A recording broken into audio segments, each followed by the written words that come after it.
spell your last name. And All right, my name is James D. Ward, W-A-R-D, and I talk like this regularly, so whatever the voice level is what you hear is what you get. got it. And your title when you were on the bench? I was an Associate Justice of the Court of Appeal of the 4th District, Division 2. All right, and Justice Richley, your turn. My name is Betty Ann Richley, and this is the voice level you probably will hear. All right, and we are ready to go anytime. Okay. All right. As part of the centennial of the California Courts of Appeal, the Judicial Council and the Administrative Office of the Courts, under the leadership of Chief Justice Ron George, have instituted the Appellate Court Legacy Project, whose purpose is to create an oral history of the appellate courts in California through interviews with many of our retired justices. Today, as part of this project, we have before our cameras Justice James Ward, who for the past 10 years has been an Associate Justice of the 4th District Court of Appeal, Division 2, here in Riverside, California. My name is Betty Richley, and as an Associate Justice in Division 2 of the 4th District, I have had the personal pleasure of being one of Justice Ward's colleagues. Jim, welcome. Thank you. You have had a remarkable 50-year legal career. You started out as a district attorney, settled into an outstanding civil practice, held leadership positions in the California State Bar, became a Superior Court judge, and then an appellate court justice. You have had the good fortune to argue successfully twice before the United States Supreme Court on significant First Amendment issues. You have spearheaded the rewriting of California civil jury instructions, civil discovery statutes, and are a talented essayist and, of course, renowned raconteur. Right. Tell us about your background and why you became an attorney. Oh, I guess I was destined to become an attorney from when I was in grammar school and high school, and all of the testing that they did at that time indicated those skills that they perceived to be directing somebody towards the law. So I was always told that I should be a lawyer. I liked debate when I was in school, and so it was just inevitable that when I went to college I aspired to go on to law school. I'm sorry, I'm going to stop. All right, we're ready. Where did you go to college and where did you attend law school? Well, there are those who contend that I couldn't stay in college and I kept getting kicked out, but that's not true.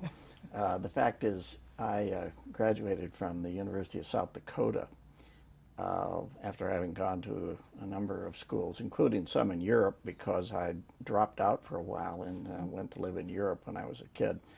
But I graduated undergraduate at the University of South Dakota, and I graduated law school from the University of San Francisco. That must be where you acquired your love of fine wine and good food. Yes, indeed. No, that was when I was in France as a kid. Now, after you graduated from law school, how did you wend your way down to Riverside, California? Well, I was looking for a community that was whole in and of itself and was not just simply a part of a megapolis, as it were. And I looked at Riverside, thought it was a separate community, and so I applied for a job here, got a job in the district attorney's office, and that settled it. We spent the rest of our lives, or we have spent the rest of our lives in Riverside. By we, you mean, of course, your lovely wife, Carol. That is correct. We've been married, I tell everybody it's about 86 years, but in truth, it's about 51 years. Maybe that's her perception of Yeah, it. could be. After you left the district attorney's office, you entered private practice, and that was a private civil practice. Tell us a little bit about that and what some of the highlights of that practice were. I wasn't in the district attorney's office very long, about a year and a half, and a couple of attorneys here in town, Lee Badger and Jerry Schulte, approached me about coming to work with them, and I immediately jumped at the opportunity because I really wanted to be in civil practice. And then after being there a few years, I was once again approached to join the law firm of Thompson and Colgate in Riverside, and I spent the rest of my legal career, 30-some years there, before I went on the bench. And you were primarily a litigator with that firm, is that not correct? Yes, that's the way it evolved. I did a number of different things, and I'm sure you'll be getting to it, including First Amendment work and representing the media. But the largest part of my practice in the end involved trying cases or litigating cases, as the case may be. While you were in civil practice and during that 37-year period, you were incredibly active in the California State Bar, and you had held a number of leadership positions. Tell us more about that. Well, it started out as when I first came to the community, I immediately joined the Riverside County Bar Association, and I hardly ever joined anything that I didn't want to get active in, so I got active in it, and after a while I excuse me, I aspired to be president, ran for the job, got it, and I was very proud of the work that I did as the president of the Riverside County Bar. I worked hard at it, and as a result of that, I guess, I was tapped to be on the executive committee of the Conference of Delegates of the State Bar. While there, I saw there was a possibility of gaining a seat on the Board of Governors of the State Bar. Orange County had traditionally, at that time, always won the seat because they had the votes. So somebody from Riverside had to really mount an effective political campaign to do it, and I did just that. I worked very hard at it, and I was elected to the Board of Governors and went to serve 3 years. During that period, once again, I thought, well, if I'm in this, I'm going to do the job right. So I worked hard at it. And my records later reflected that I made over 150 trips to San Francisco, plus maybe 50 or more trips to other communities in the state during the course of my board work.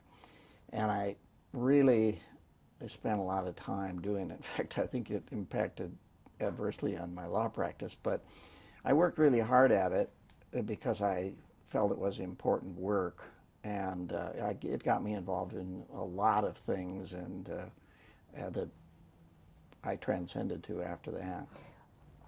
What was the most important aspect of your participation with the State Bar? Well, it was a growing experience and learning experience for me because it was so necessary to get along with other people on the board, and we had such divergence of opinions, and I struggled at that, but I think I learned from that how to handle group activities, and this was in the early 80s, and it was after that that I had a lot of groups that I had to handle, and I think that was what I had learned most from the State Bar. As I say, I was pleased with what I did, but it transcended then into other work that followed my time on the Board of Governors. Such as? Well, I was very interested in the Jenny Commission, the Judicial Nominees Evaluation Commission. I felt they played an important role, and they were really being put down to a large extent by many elements in the state legal community, and I was defensive of them, and so immediately after leaving the board I was appointed to the Jenny Commission, and I eventually served as chair of it. I had participated in writing the rules. I was asked later to rewrite the rules of the Jenny Commission. Eventually I went on the Appellate panel of the Jenny Commission, and then the culmination of all of this involvement with the Jenny Commission was that the State Bar and the Judicial Council asked me to investigate the Jenny Commission when it was perceived that they had made a very major mistake. And so I headed a commission. This was about the third or fourth commission I had been involved with as chair about the Jenny Commission. But this one, we investigated it and recommended major changes, many of which were implemented. And did this occur before your appointment to the appellate court, or about the same time and continued on during your tenure as an appellate court jurist? Yeah, that's interesting that you should ask that. On the day that I was to be sworn in as an appellate court justice, I was frantically called off the podium by by people who were frantically trying to reach me on the phone to ask me to take on this job of investigating the Jenny Commission. And I said, well, I'm just going on the appellate court. But I said, fine, I'll do it. And so that was a very important job, actually. I think hopefully we made an impact on the Jenny Commission and made it better. They didn't take all our recommendations, but a lot of them. And once again, it was one of those deals that I jumped into it with both feet and had to work hard at it. All of the experience that you had with the state bar and your private practice, did any of it, all of it, a part of it, influence your appellate work? Oh, surely it did. Not so much the involvement in attorney governance as my practice. When I was in practice, I abhorred the enormous expense of litigation and the bickering and fighting between counsel and a lot of the nonsense that we see in the practice of law. And my aspiration always was to find some sensible way to solve people's problems without having to go to a judge or jury. I tried jury cases and I tried a lot of court trials, but I always preferred to find some method of settling it. And that attitude, when I was in practice, really developed in my time on the bench. My calendar when I was a trial court judge was really pretty clear because I settled so many cases. I think probably a lot of attorneys felt that I really put a lot of pressure on them to settle, but I thought it was important for the clients and the attorneys and the system that some way of settling cases be arrived at as opposed to just flat litigating them. And then when I came here to this court, Justice Ramirez, who got me aside virtually the first day I arrived and said, look, you have this reputation for settling cases. We want you to do some settlements here at the court. And that was a little new at the time. I was the first justice to jump into it, and I did settle a lot of cases, and I think I enjoyed that as much or more than anything else I did when I was on the appellate court. Yeah, that seemed to be, as you say, that was really almost a novel idea at the appellate court level. And well, the program proved to be very successful in this division. Well, you're absolutely right. And the credit goes to Justice Ramirez because he set up a panel of attorneys to donate their time to settle cases. But there were just those tough cases that it'd be better to have a judge involved, and then they would throw those to me, and then later, of course, Justice Scott came along, and Justice King, and then later even Justice Ramirez and yourself. Everybody began to get involved in it, but this division has just an exemplary record of settling lawsuits, which always pleased me a great deal. I think in the state, we have a premier operation in that regard. Before we leave your private practice experience, I think it's important that you talk about what to me must be a highlight of your legal career, and that is having to argue not once but twice before the United States Supreme Court on two very significant First Amendment cases. How did you become involved with the initial underlying cases, and tell us about your experiences appearing before the likes of Sandra Day O'Connor, and I guess it must have been the Rehnquist court. Or was it the Berger court? Well, actually, it was the Berger court. Yeah. Right. But Rehnquist was on the court at the time. But, well, it all started with my being hired for some relatively mundane matters by the Riverside Press Enterprise, our local newspaper. And I continued to represent them for a number of years. Later, several other media organizations. But at that time, there was a unique thing occurring whereby the press and the public were excluded from the courtroom in capital cases, and we found that the door of the courtroom was being slammed in our face, as it were. And the press asked me to investigate and challenge the practice, and that was the start of it. It eventually culminated in two cases, one involving the voir dire of the jury, and the second involving the right of access to preliminary hearings in the state of California. And in both instances, I upheld the position of the importance of the right of access to the courtroom. It eventually transcended into much larger arenas of right of access, but those were the narrower issues that we argued. And of course, what happened was typical. We would lose at the trial court because the trial court judges would shut the courthouse door. We couldn't get in. So we'd come over to this court, the Court of Appeal, and we'd get a postcard back that says, "Nah, you don't have a case." And the Supreme Court of California would not listen to us. So we had no recourse except to go to the United States Supreme Court, which we did on certiorari. And at first they just sort of expressed a little interest. We got a couple votes. We kept trying and trying, and eventually they took our case. And then, of course, I got the dream of a lifetime of an attorney to go to the United States Supreme Court.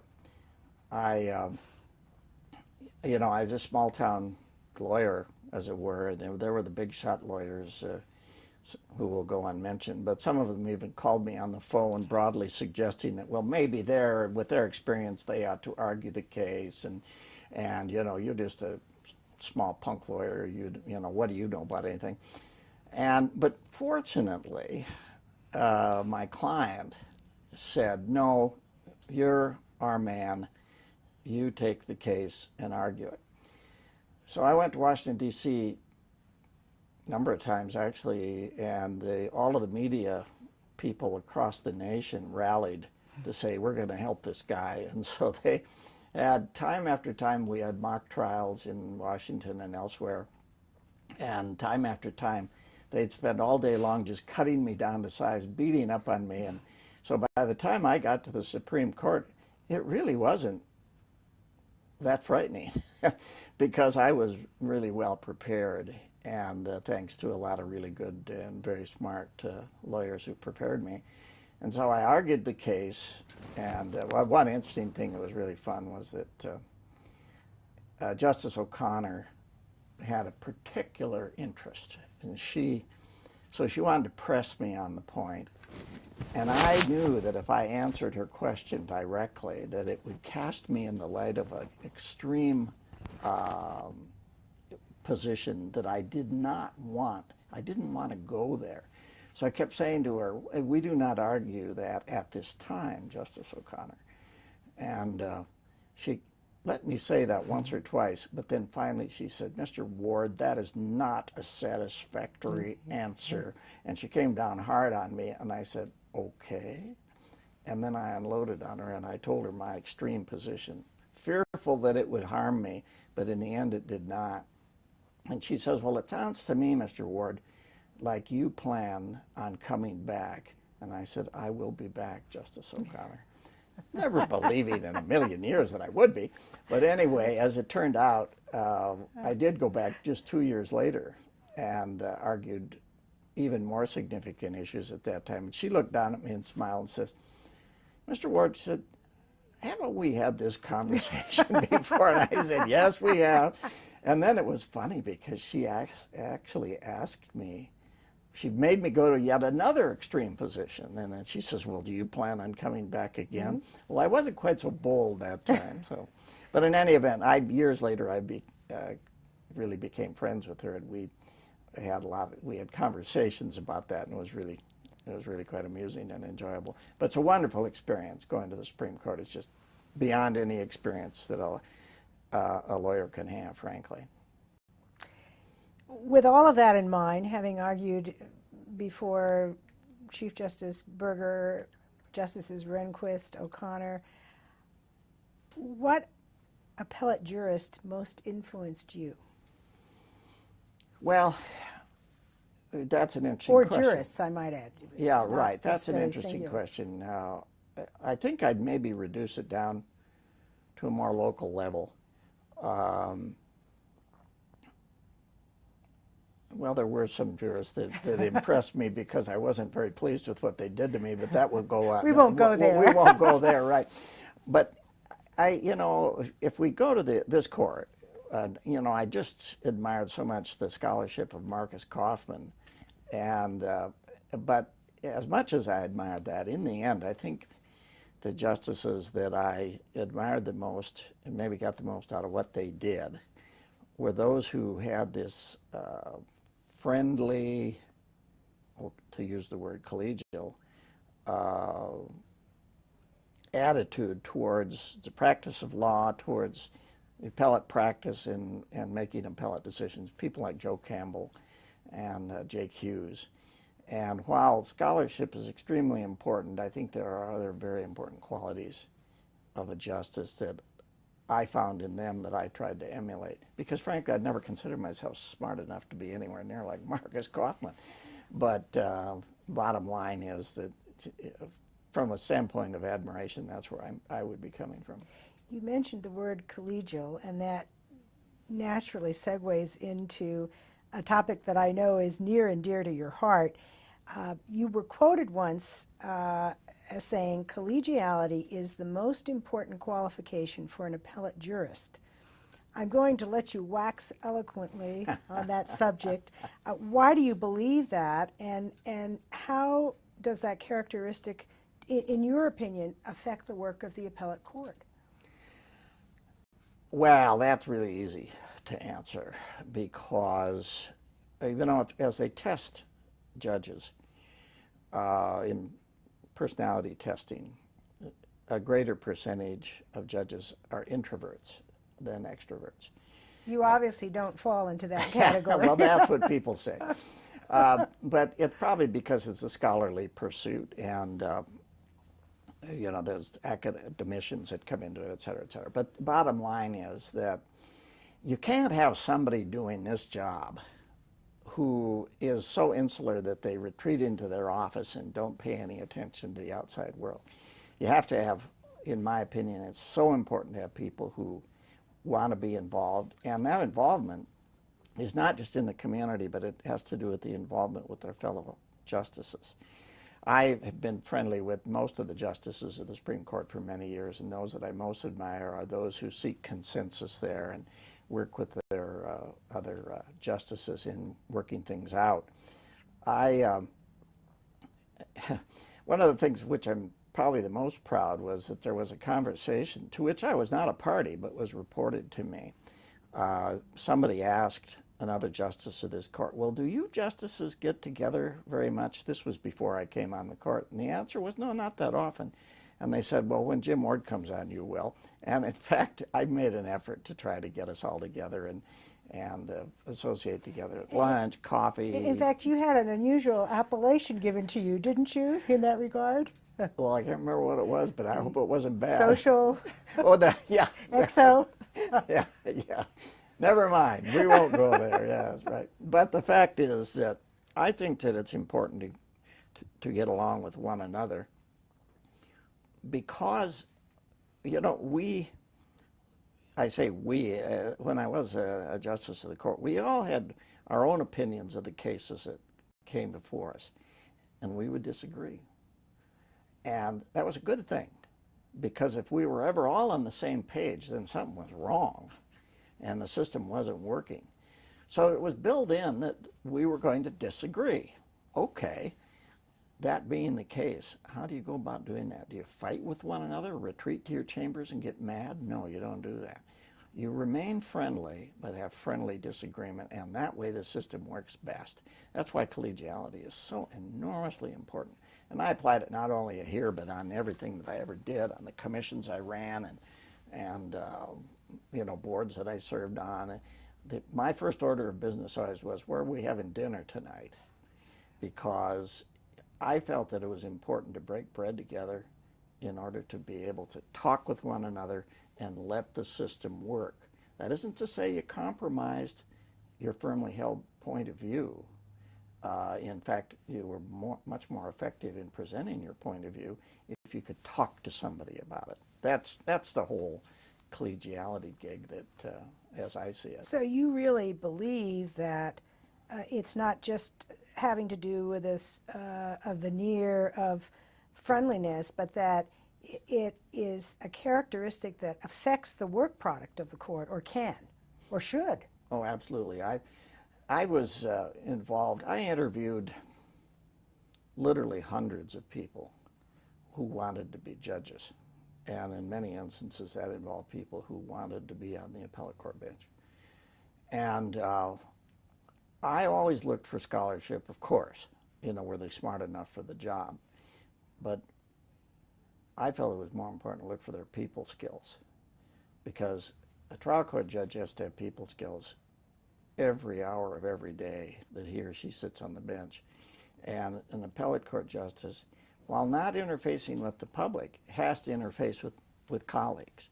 And to me, that was just an enormously important in my evaluation of candidates. Of course, I did the evaluating in connection with the Jenny Commission, and I interviewed an enormous number of people. In fact, some of them are sitting on this bench today. It's I believe you interviewed me early on. I didn't want to allude to my mistakes.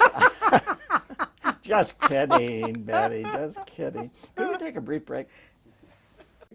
Ready? Rolling tape again, and anytime. I believe we were talking about your interviewing individuals for the Superior Court and Municipal Court benches, and how it related to collegiality and the characteristics you looked for in jurists. Right. Well, I maybe said it all, but I just felt there were personal human characteristics that were maybe more impressive to me than scholarship. Maybe that was because I never considered myself a scholar, but I hoped that I was a decent human being. In any event, whatever my reasoning was, that was my strongly held belief that people had to be good human beings in order to do this job. When you became a judge, you left a 37-year private practice, leadership positions across the state. In fact, I remember when we would go to lunch and to dinner with the rest of our colleagues, invariably, no matter where we were, whether it was in Riverside County, Los Angeles County, in San Francisco, we would be in a restaurant and somebody would always come up and introduce themselves to you and would know you. And it became sort of the inside joke that we could never take Jim Ward anywhere without having to face his coterie of admirers. Well, you're very kind to say that. The truth was that I did get to know a lot of people in the state in those years with the state bar, and I always felt that was a very important thing to be able to do, and it helped me with the other commissions that I worked on, because there were people I could call and resources that I could look to, and I just think it's important to be friendly with people. And well, it seemed to me, and I used to tease you that you had raised schmoozing to an art form, but I really admired your ability to meet people and to reconnect with people from your past. And it also seemed to me that when you moved into your judicial tenure, both on the Superior Court and the Appellate Court, you took those abilities and moved them into leadership positions with the California Judges Association and the Judicial Council and the Administrative Office of the Courts. So tell us how you did that. Well, I didn't. And why? Right. I didn't do any really I made no conscious effort to get involved in judicial positions. They sort of came my way, frankly. When I went to Judges College, which we all do, I always kiddingly tell everybody I flunked Judges College because they made me come back a second year. But truth be known, at the end of Judges College, I got a call, and they said, would you come back as an advisor next year? I was bowled over because I didn't really expect it. But I did. I went back, and then that began a teaching gig with the new judges orientation, where I taught for a while.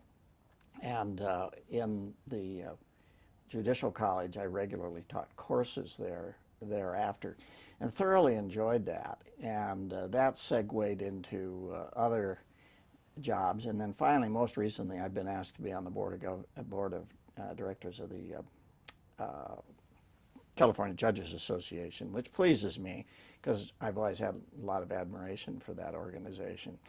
But that and other things that I've been involved in, you know, once you do a job, people come around and ask you to do another job is what it amounts to. My wife gets mad at me because here I am 71 going on 72 years old. She says, when are you going to quit working on your resume? But I don't know, I enjoy the involvement with judicial activities, and I'm currently enjoying my involvement with the judicial activities that I'm now a part of.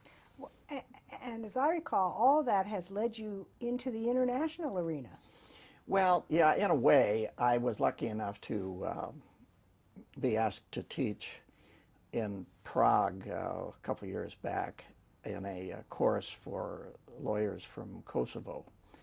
And of course, Kosovo is very much in the news now, whether it will become a separate country or remain a province of Serbia, et cetera, et cetera. And I acquainted myself with about a full 1/3 of the lawyers in Kosovo during the course of this training session.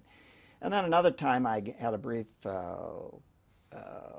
involvement in a teaching thing of Iraqis, which was pretty fascinating. We taught the course in Amman, Jordan.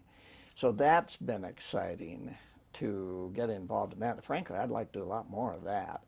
I love to travel, and I would love to get involved with more of those things. But somehow or other, you have to have the connections to be able to do it, and it hasn't always worked out. I do enjoy teaching. I taught at University of California, Riverside as an adjunct professor. You know, because after I gave the job up, I asked you to do it. But bottom line is that was an exciting thing. I taught a law school course at one time, and I've been on numerous panels and groups lecturing to attorneys and judges. Just absolutely love the teaching thing. Do you believe that your judicial philosophy had developed fully by the time you became an appellate court justice, or do you think that it continued to evolve during your tenure on the appellate court bench? Oh no, clearly it evolved. You know, leopard doesn't change his spots, but and my basic philosophy in life and all developed through the years in legal practice. Probably stuck with me, but one thing that evolved that I think it's important to point out, and I don't think people really appreciate the need for dissenting and concurring opinions from justices. I am a huge believer in that. As I earlier said, I think if all justices in all courts are just on the same page and they're always in agreement, something's wrong. And if people don't disagree, something's wrong, because it just can't be that clear that everything is one way. And when a justice has an opinion that is slightly different or nuanced in some way differently than the prevailing opinion, he or she ought to write a concurrence. And definitely when there is a disagreement, he or she ought to write a dissent. I had a interesting career in that the very first civil case that I had in this court, the author, who will go unnamed, wrote the opinion. I read it, and I thought, yeah, that's got that right. And I went along with it until I heard oral argument. And that oral argument, one counsel really convinced me that we had it wrong. And so, being unable to talk the justice into changing the case, I couldn't believe that this had happened to me. And I thought, what kind of a guy am I going to be considered at this court? But fortunately for me, and it was sort of a highlight in my legal career, the Supreme Court bought my view of the case as opposed to the other justices' view. And so this court had to reverse its position in order to go along with the way I saw it. And of course, that gave me a great comfort level. But the funny thing is about it that occurred on my first case, if I have any regrets, it's that I didn't do more of that later. There would often be times that I would say, well, I guess that's the law, and I would go along. And as I look back on it, I wish I had dissented more. And that's an odd thing to say, but I just really do believe that differences of opinion are the strength of the process, and we really need them. The thing that is so troublesome is this court is so tremendously impacted. It's been the most impacted court in the state for a number of years, and its volume of work has been huge, and the caseload per justice has been huge. And when you have that huge kind of caseload, you just don't have time for the niceties of concurring opinions and dissenting opinions.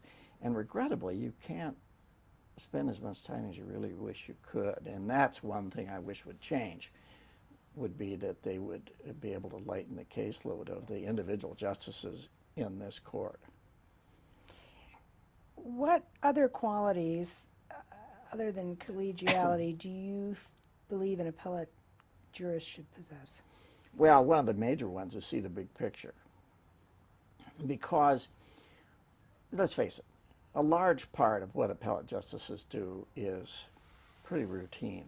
I'm always reminded of Oliver Wendell Holmes's famous quotation about his time as an intermediate justice of the court in, where was it, Massachusetts, anyway, where he said, he looked back on 1,000 cases. He says 1,000 cases, and he kept repeating that and referring to how mundane they were and how unimportant they were and so on and so forth. Of course, he went on to great things, the United States Supreme Court. That was a different time. But bottom line is there's a lot of stuff that justices do that is just routine and not all that important, and the cases never should have gotten here.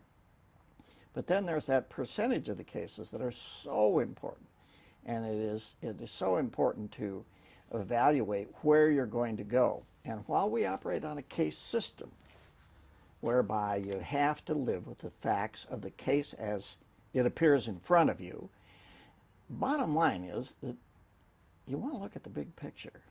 If we write this rule in this case, how is that going to impact the law for the next 5, 10, 20, 50 years? And to me, looking at the big picture is really an extremely important thing. And that gets back to life experience and the ability to identify with the community and all of that. And that's why scholarship, as important as it is, I think is submerged next to those qualities that I just mentioned. Do you remember the best advice you received as a justice or a judge that related to being a justice or a judge? Oh, yeah. Well, the biggest one was don't take yourself too seriously. Yeah. I remember when I went on when I was sworn in as a judge, somebody gave a talk. You know, several people give little talks, and one of them brought up the story of and I don't have it exactly right. I wish I'm going to have to look it up, but it was about the Roman Caesar or legionnaire or whatever who it was whispered in his ear. They had someone right on the chariot with them always to whisper in their ear that they were human and that they were mortal, et cetera, et cetera.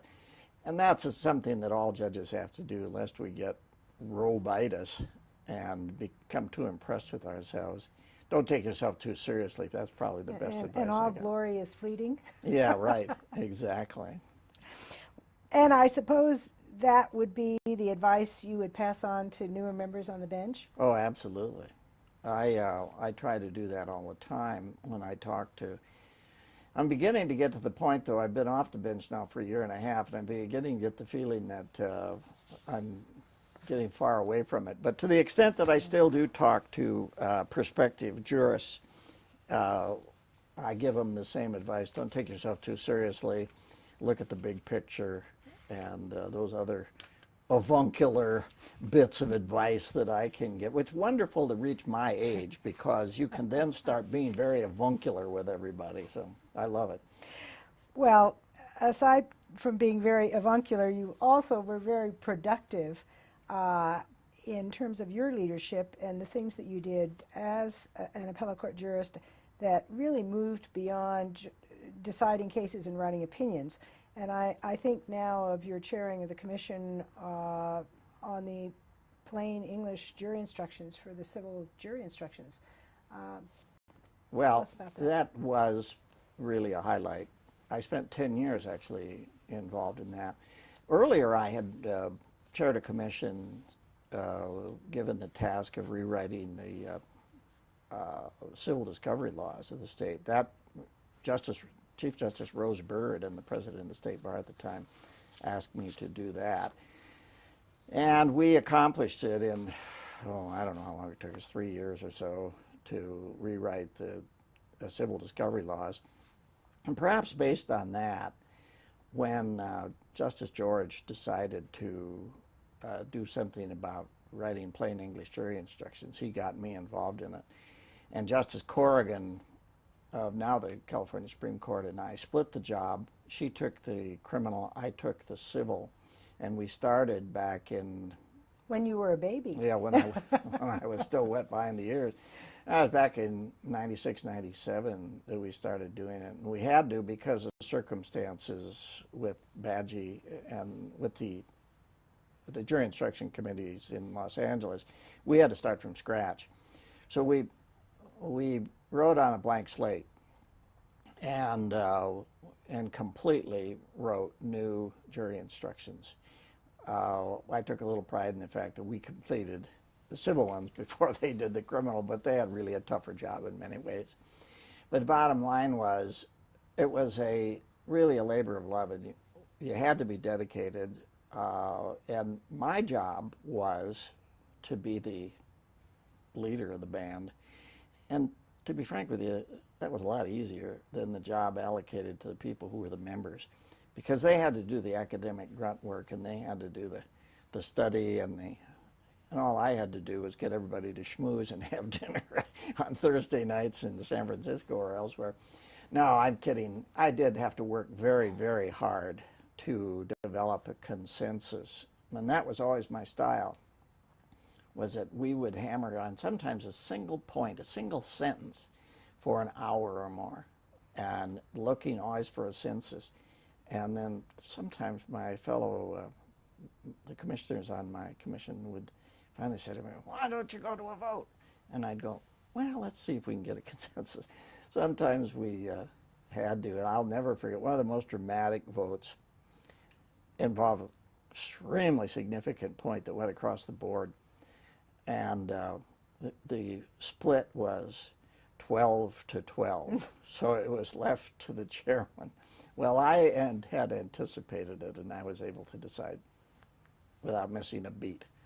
I decided the issue, and we went on from there. But not very often did we have to vote, because normally I would hammer out a consensus. And in my opinion, that helped us do a good job of writing those instructions, and they are marvelous. I'm still involved nationally, in fact, with the National Center for State Courts.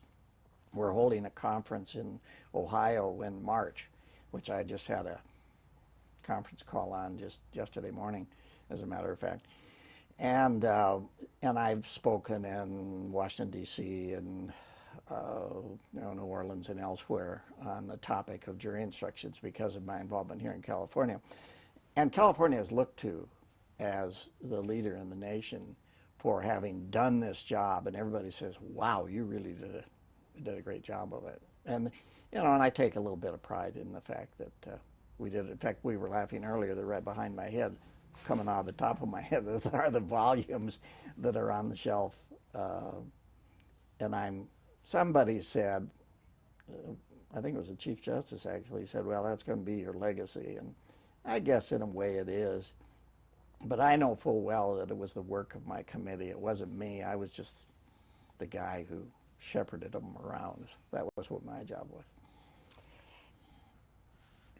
The work that you did on the California jury instructions, you also have worked with the Judges Association. We talked a little bit about that, but since you have left the active pursuit of appellate work in terms of the bench, it's sort of going back to the future for you. What are you doing now with regard to that?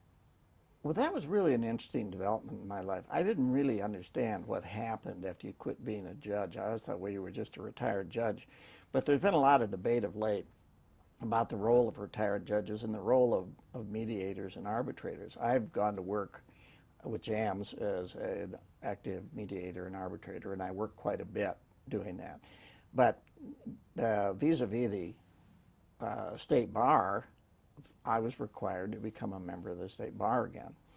And coincidentally, So you're a lawyer and a retired I'm a jurist. lawyer and, well, an attorney and a retired judge. My good friend Manny Reel in Los Angeles corrected me on that once, saying to me, Jim, we're all lawyers. Whether we're an attorney or a judge, we're all lawyers. Anyway, bottom line was I'm back to being an attorney and member of the bar, which is kind of an interesting thing. And some of my former colleagues take great umbrage at that and don't like the idea of having to become a mere attorney again. I don't have that attitude at all. My attitude was, I remember how thrilled I was when I became an attorney. And I remember in those days there was something a lot more prevalent then than there is now, that they had that sort of symbolic little fence in the courtrooms that it would have a swinging door on it. Some courts still have it, but others it's not as apparent. And I always felt that when you passed the bar, that was kind of what you did. You got to cross that bar. You got to go into that area, and I thought that was really neat. I was thrilled to be an attorney when I became one, and I'm thrilled to be one again. Not that I want to go out and practice and have clients, but I'm very content with that. Coincidentally, through some friends in the litigation section of the state bar, I went to England and studied over there for 2 weeks, on a week in England and a week in Oxford. And kind of an offshoot of that, I'm now an advisor to the litigation section of the state bar. And in other small ways, lobbying efforts in Sacramento and otherwise, I'm back active in the state bar again. It presents a problem at the annual meeting because do I sign up as a judge or an attorney? I choose to only pay one registration fee. But I have become involved again, and much to my wife's chagrin, I'm buzzing around the state again, going to meetings again. I'd like to do other things, frankly. I know it was your intention to ask me about... I wanted to talk a little bit about, at some point in time, and this may just simply lead into that, you are a prolific essayist, writer, and continue to write. Well, that's where I was about to go, is that one of the things I enjoy the most is writing. And I've written, it started, I don't remember how many years ago, about the time I was on the Board of Governors in the 80s. I was in a doctor's office and there was some crummy beat up old magazine there, and I picked it up and read the article, and I thought, I could do better than that. So on my next trip to San Francisco, I just happened to be there when Prince Charles was in town. So I saw him and I wrote a little essay about it. And then I was flying home on the airplane and I saw there was an editor of this airplane magazine. So just on a whim, I sent it into him. Instantly, they called me and wanted to publish my article and wanted to pay me, which just blew me away. I was like, oh my God, I get paid for doing this? But the bottom line was that started a kind of a avocation of writing. I've published a number of things through the years. And as you say, they're generally sort of personal essay type things. A lot of them, though, have had to do with, the Jenny Commission, jury instructions, discovery laws, etc. A lot of them are academic of sorts. But I enjoy the personal ones perhaps the most. And I've shared them with a lot of people, including your father, by the way, which always pleased me that he enjoyed reading what I wrote. And I just love to do that. And then I am also a compulsive journal keeper. And I have volumes of journals that I've written. But And a photographer. Yeah, there you go. But I'd published you know, I published a lot of articles, but I've also sort of self-published some books. And, you know, they're just nothing. They're family stuff and essays and that sort of thing. But it's a real passion of mine, and I really enjoy it. What did you enjoy most about your judicial career? Well, you know, the thing that comes to mind, frankly, was my association with my colleagues. I thought long and hard before I quit, because I knew that even though we would still see one another, I didn't want to give that up. So We didn't want you to either. Oh, well, thank you. You're very kind. But the bottom line was, I've got to think of something more weighty than the association. I think it was just the ability to make a difference. It was remarkable, becoming a judge, the effect that had on my life that I really hadn't expected. Instantly, I always go to a lot of meetings. The rubber chicken circuit has always been part of my life. Go to meetings, but instead of just being there, suddenly I was always being introduced. Well, it could be a heady experience, but frankly, you get a little bored with it. But anyway, that sort of was indicative of the attitude of the community. People viewed me differently. I mean, you know, maybe I had some success as an attorney, big deal, arguing cases before the U.S. Supreme Court. But becoming a judge, suddenly people call. I have a very dear friend that I take her to lunch at least once a year, maybe twice a year when I can. She refuses to call me Jim. She calls me Justice Ward. But I can't get over that. But that's sort of indicative of the attitude that the community develops towards you, and you get those perks and so on. And then it kind of puts you apart. You can't be quite as friendly with a lot of people that you used to be friendly with too. And in a way, I didn't like that. That was something that kind of bothered me, but it was certainly an impact it had in my life. Do you think after you became a judge that it affected your ability to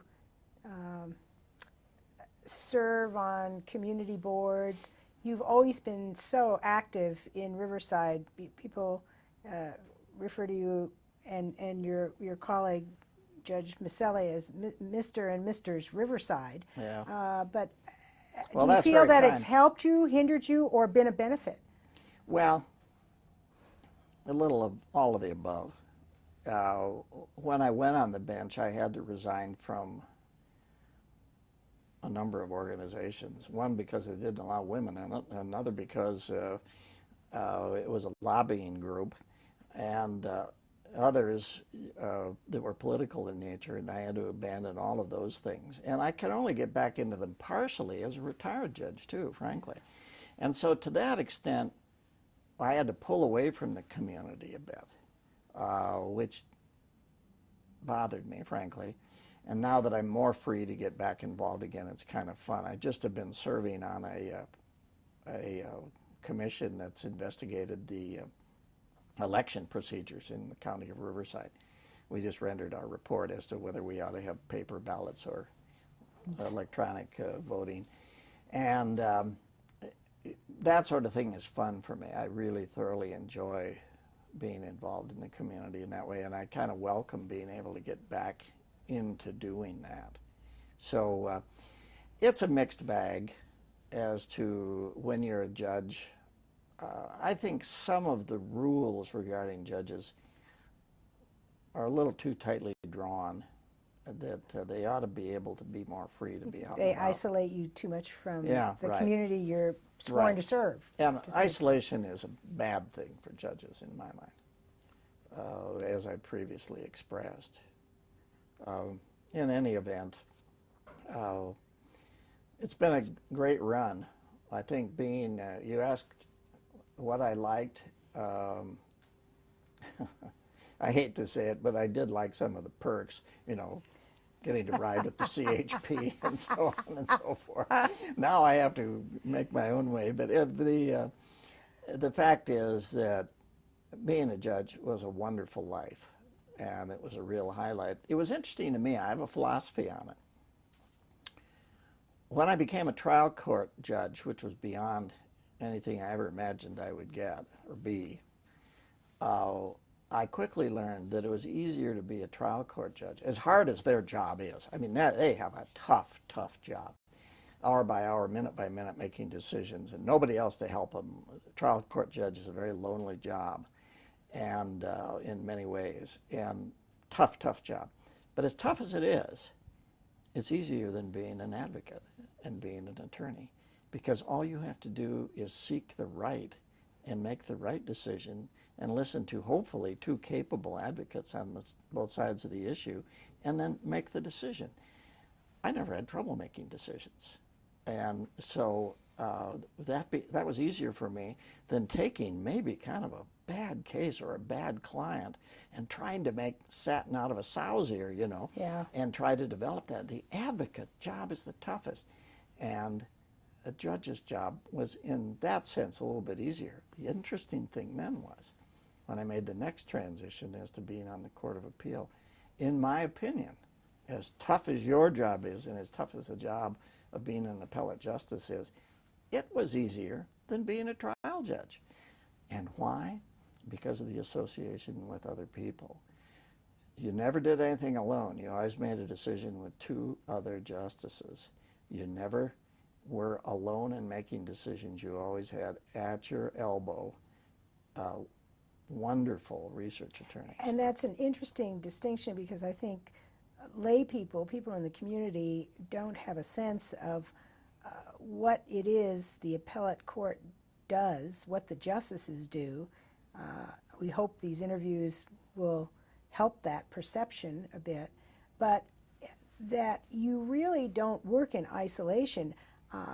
You, unlike the trial court, where I always thought it was more like being an independent contractor, but on the appellate court, you have to have at least one other vote. There has to be some consensus, and to me, it was a much easier transition, and in a way more enjoyable, because you're right, you're not isolated.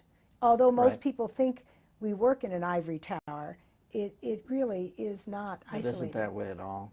And also, you talk about the ivory tower aspect of it. I always find it regrettable when judges, to the extent they do, and I'm not critical of anybody, but some of them have a tendency just to want to say, well, I'm a judge, I'm an appellate court justice, I'm going to retire to my position. I think they've got to go to bar association meetings, they've got to go to community affairs, they've got to get out in the community and feel the pulse. To me, and that's all part of the other philosophy that I expounded on earlier, I think it's very, very important for them to keep in touch. What qualities, we've alluded to these, but if you could sort of, synthesize it, do you think you have and that you demonstrated that made you such a successful jurist, both at the trial level and at the appellate court level? Well, Now, I'm not assuming facts, not in evidence here, I hope. I was afraid maybe you were. I was going to say the premise is that I was successful. I don't know. But I don't know whether I was or not. Time will, somebody else will make that evaluation. But all I know was that I tried to bring a sense of humor, sense of collegiality, an involvement in the community, and I tried to bring, a look at the big picture. I really, only rarely did I ever get to expound in an opinion about the way I thought the law ought to be, kind of thing, because you just don't do that, because you're dealing with the case-by-case basis, and you can only address the facts of the case. But if I had any qualities at all, it was at least I had a fervent desire to bring those attributes to the bench. There are probably people out there who don't think that I was successful at doing it, but anyway, that's their opinion. Okay. What impact do you think your judicial career has had on your personal life, your family, and your community? And then before I forget, I also want you to start thinking about, and this is part of this, it's not part of your judicial career, but your legal career and your judicial career spans a large amount of time. And when you started practicing law, we had what most people wouldn't even recognize today, don't know about, justice court.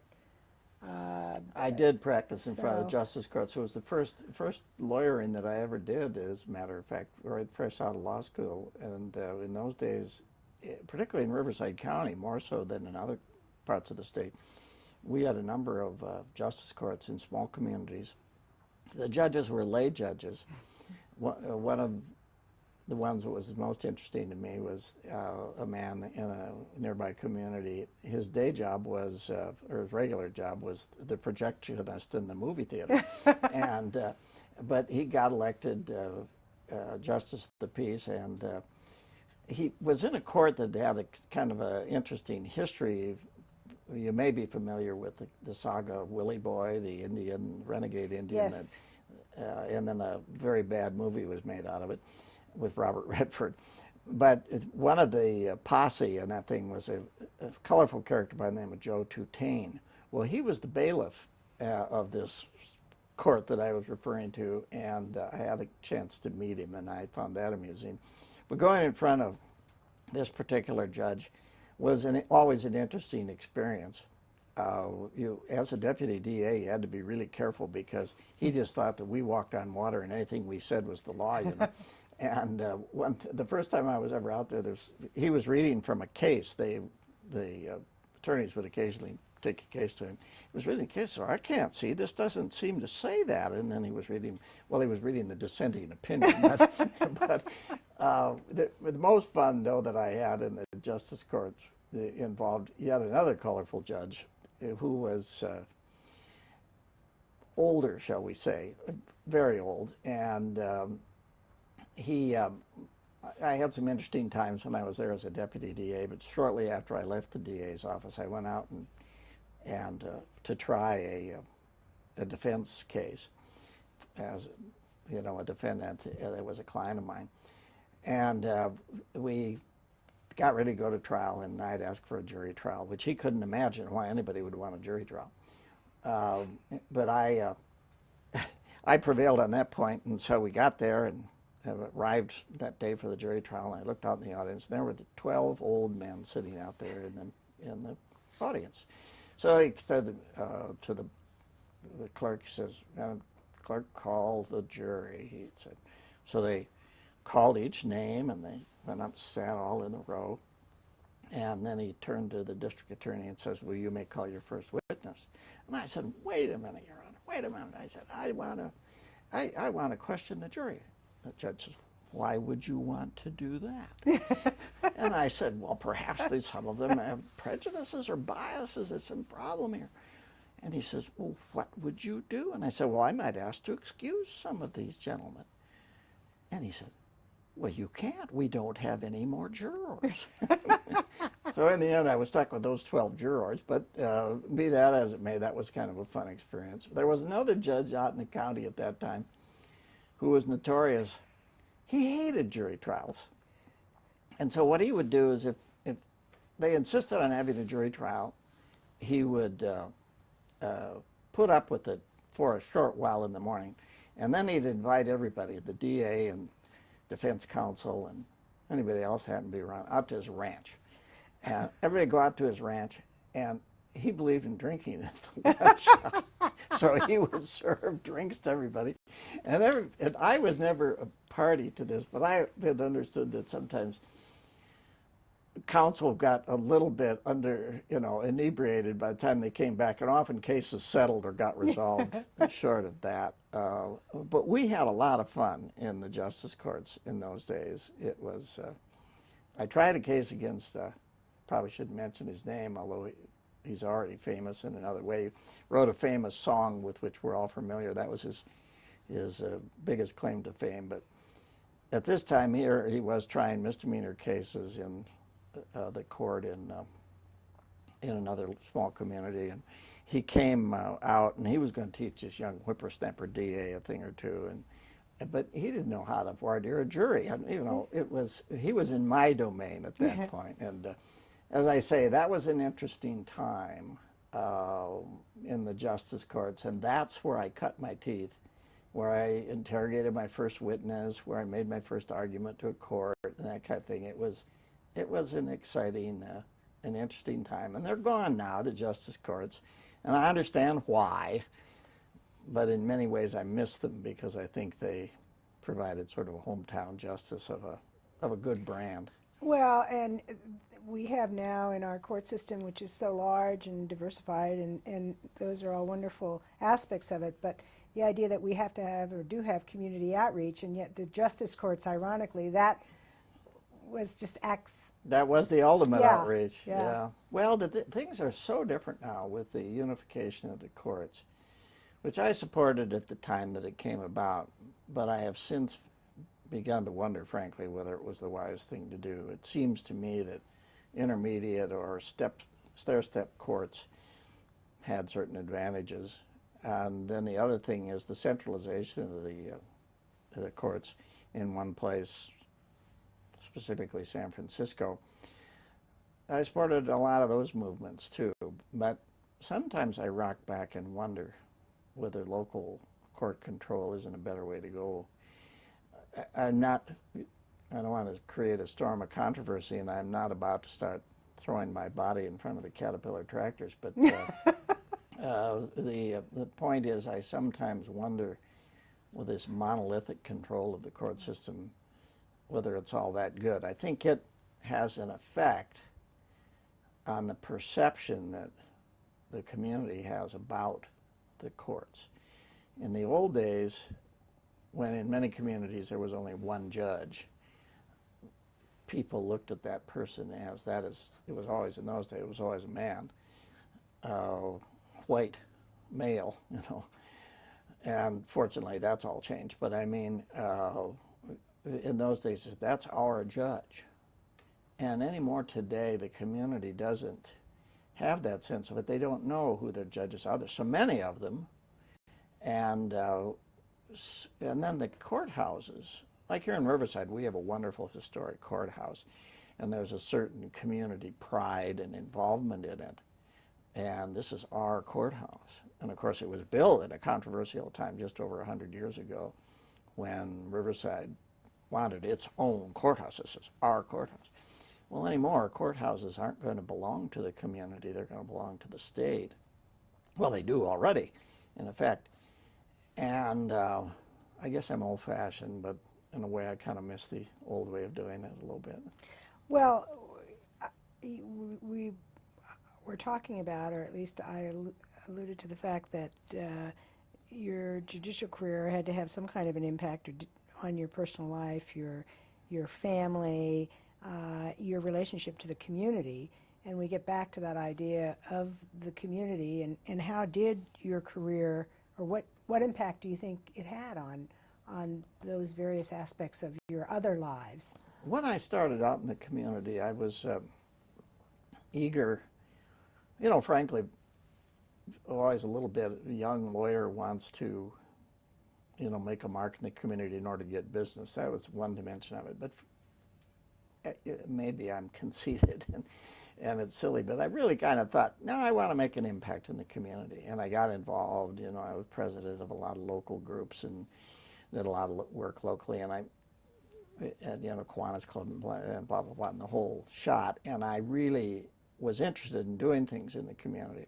I had this, in a way, sort of the unfortunate result in the 80s when I got involved in the state bar and I started getting appointed to statewide commissions.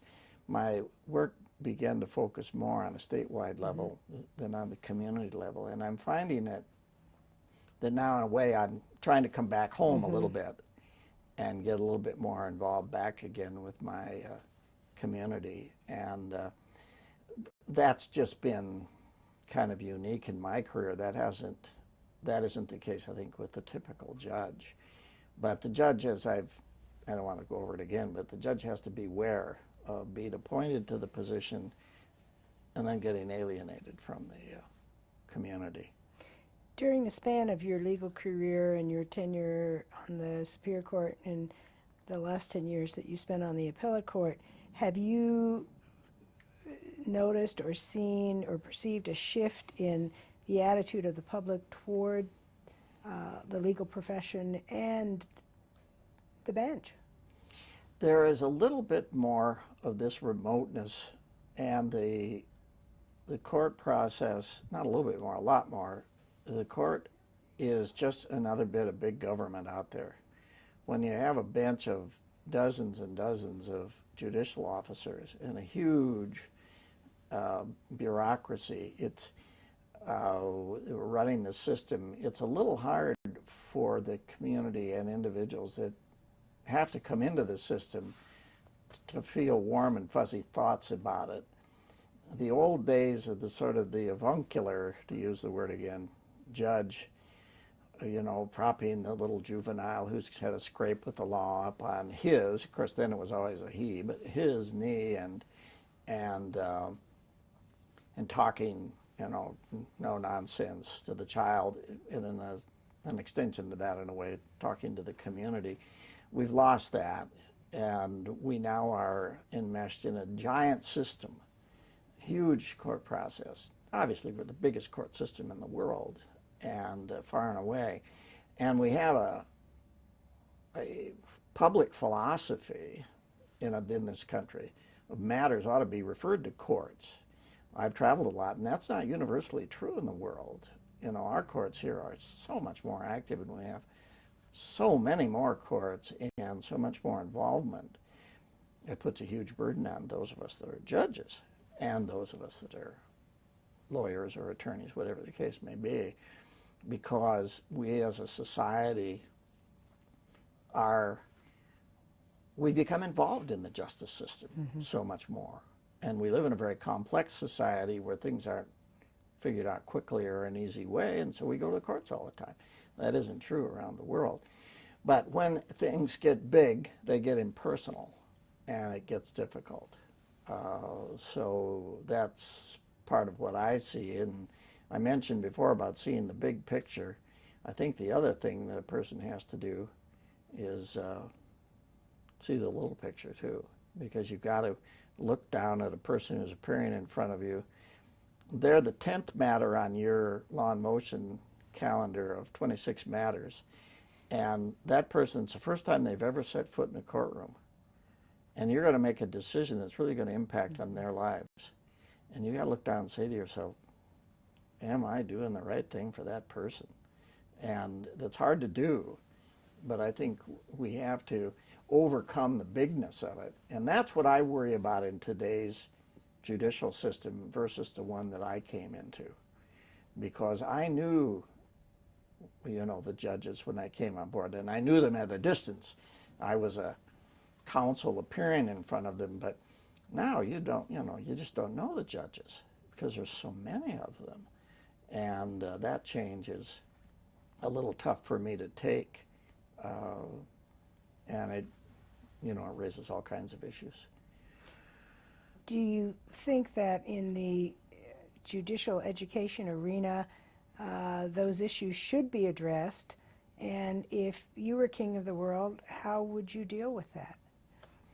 Well, you know, it's interesting that you say that. I kind of got discharged out of doing training in judicial college because of the topics that I used to teach.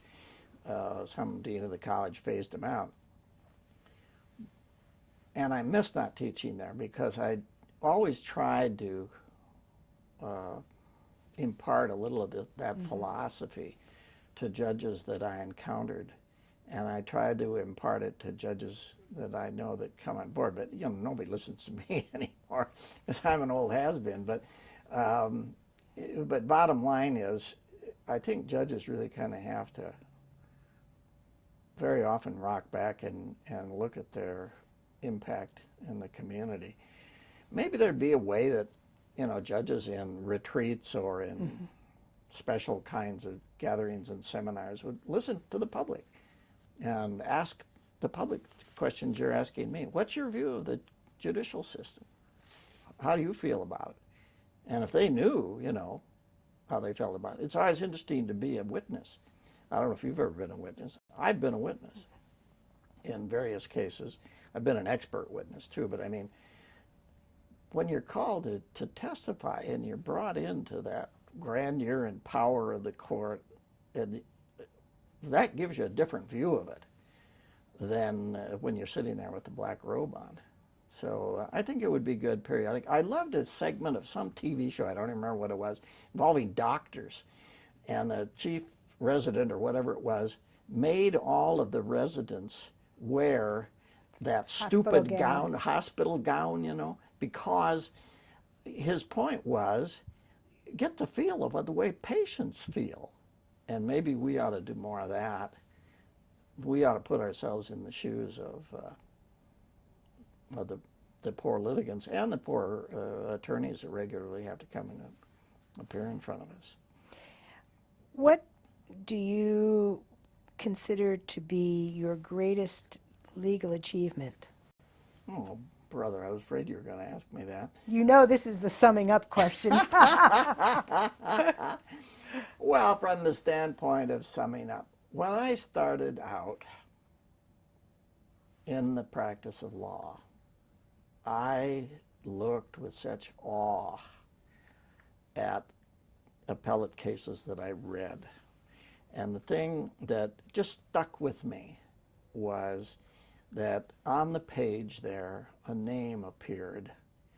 And whether I knew them or not, and for the most part I didn't know them when I first started, of course, that was a name of a person who had authored that opinion and so impacted on my life, my client's life, and the community's life. And it just was awe-inspiring to me that anybody would have that amount of knowledge, power, whatever it was, to be able to do that. Never in my wildest dreams assuming that I would one day have my name on opinions like that. I've had the good fortune of giving a lot of speeches and lecturing a lot through the years, and one of the speeches that I've tried to give as often as possible to attorney groups emphasizes the grandeur of the legal profession. And to me it is just a marvelous profession for dozens. Don't get me started on that. But anyway, it's just a wonderful profession, and it's a noble tradition and a noble pursuit. And no lawyer ought to forget that. And one of the things that I try to emphasize when pointing out why that is so is because the lawyer, whether it's an attorney or a judge, has the ability to impact on and change the laws that make the fabric of our society, that make the glue, that make the society stick together, and make, you know, a wonderful system work that is just, you know, in a marvelous democratic society. It's the legal system that provides the rules that we all live by, and the profession is a place where attorneys and judges have the ability to impact upon that very, very, very important part of our society. And I knew that a little bit when I started out practicing. You know, I would try to make an impact with a case and win a case, and winning a case might result in winning in the appellate court and thereby impacting on the system. And I try to convey to particularly attorneys, well, and judges, that it's important that they recognize their role in that regard. Then, of course, there's always the legislative dimension of creating laws as well. And then, of course, there is being an appellate court justice as well. And I've had the enormous good fortune of influencing legislation, not only in the civil discovery laws, but in other legal areas that I've lobbied and worked in Sacramento. Not only in legislation, but in representing clients, such as cases before the United States Supreme Court, and the California Supreme Court, too, for that matter, and this court, the appellate court. And then finally, being on the appellate court myself. So I've had the wonderful advantage and opportunity to make an impact on the law that I think is so important in those three very important ways: the legislation, the advocacy, or being on the court itself. Now, whether I did a good job or not, I don't know, but I do know that I had the impact, and I was there, and I did the job, and I did the best I could, and that to me has always been my philosophy. Just I'm not too smart, but I do the best I can, and I tried hard to make an impact and do the proper thing in connection with the law. I'm not going to ask you the Barbara Walters question. If you were a tree, what tree would you be? But I will ask you I'm glad this. you're not going to ask me that. How would you like to be remembered in terms of your professional legal career? Probably for that last sentence that I said before you started talking about what kind of tree you wanted to be. The fact is that I had the marvelous opportunity, and frankly, it was just wonderful luck. I guess I worked hard to get some of the things I got, and maybe I have some small degree of talent, but I mean, I had a lot of luck too. But I had this wonderful opportunity to make this impact. And maybe not everybody has the same opportunities that I do, but if whatever part of it they get to do, just want them to think about the importance of what they're doing and do the best that they can. And then if they look at me as having that philosophy, that's what I want to be remembered for. Justice Ward, Jim, thank you so much for allowing us to memorialize some of the highlights of your singularly impressive legal career and its intersection with the California Appellate Court. You have been described as the quintessential lawyer and jurist, and I know you want to be modest, but you can't here. And I think as our conversation today illustrates, that is really an accurate assessment. It has been a pleasure to interview you. Well, thank you. And to get the last word, I'll say thank you, and you're too kind. You're maybe not too accurate, but you're very kind. Thank you very much.